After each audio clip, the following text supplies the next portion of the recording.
And as I mentioned before, the little time indicator, you can tell that it's going to move it when you get that little, it looks like a capital I. And that's based on what icon you have selected here. So what we have is the Selector Tool. And then this tool is the Envelope tool. I won't get much into that, but basically if you needed to use this, you can use it to help adjust specific sections. You see it added little dots there. And then it would allow you to increase or decrease the sound volume basically for individual portions of the audio track. And I'm just selecting it and then dragging it across. So anyway, you can play with that a little bit, but you can hear it'll adjust the level of the volume for those sections. You can hear a little dip right there. You shouldn't have to use that too much. Now this tool is the draw tool for modifying individual samples. I probably won't get into that very much, but if you were zoomed in at a greater level, you may be able to do some adjustments. You can see right there, you're not zoomed in enough. Zoom in until you can see the individual samples. I won't actually go into that for this recording. Zoom, that'll allow you to zoom in further and see smaller sections.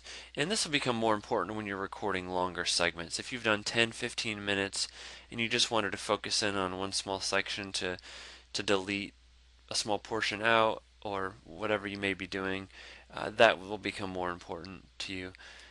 You can also zoom in and out right here. Zoom in, zoom out is the negative.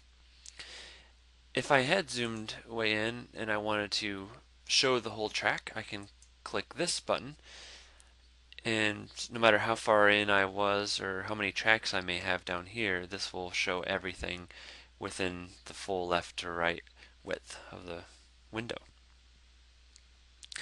Okay, and then we have this tool, which is the time shift tool. This allows you to slide the tracks left or right. If I had several tracks, that would also become more important if I wanted to line things up. As you can see, I'm just dragging, I left click and I'm dragging left and right on here.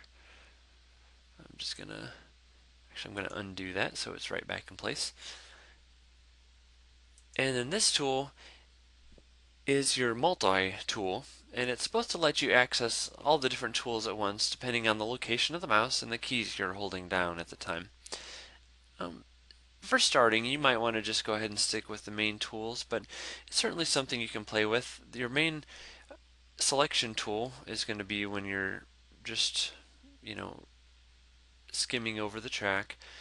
As you can see, when I move it up to this now, it knows that I'm probably going to want to try to adjust the envelope, which is the volume again. But that's mostly it for that tool.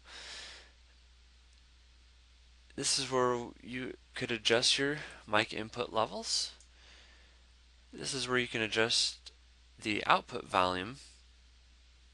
This button here will allow you to cut portions out. If I had selected a portion of it, I can hit the cut and that would take that out.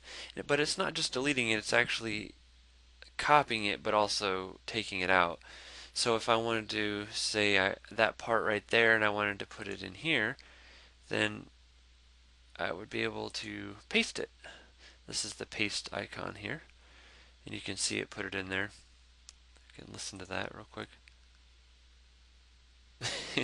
Of course it doesn't make sense, but you get the idea. I'm going to undo that. In this tool, if there was just one section here out of this whole track that I wanted to keep, I could highlight it. Now I'm just left clicking, making sure I have the selection tool. Left click and drag, and you can see that portion is selected. I can click on this little icon here, and it will delete everything other than what I highlighted for that track. I'm going to undo that. Now if I had selected this portion, or this button, with the same portion highlighted, that would silence that portion. You can see that little line in between.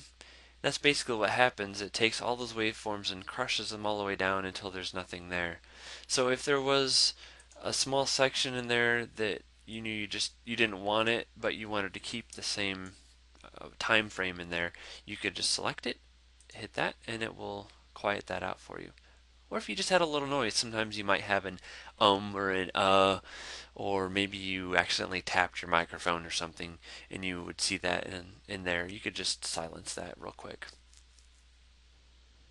And on the side of the tracks, you'll see these different gain controls.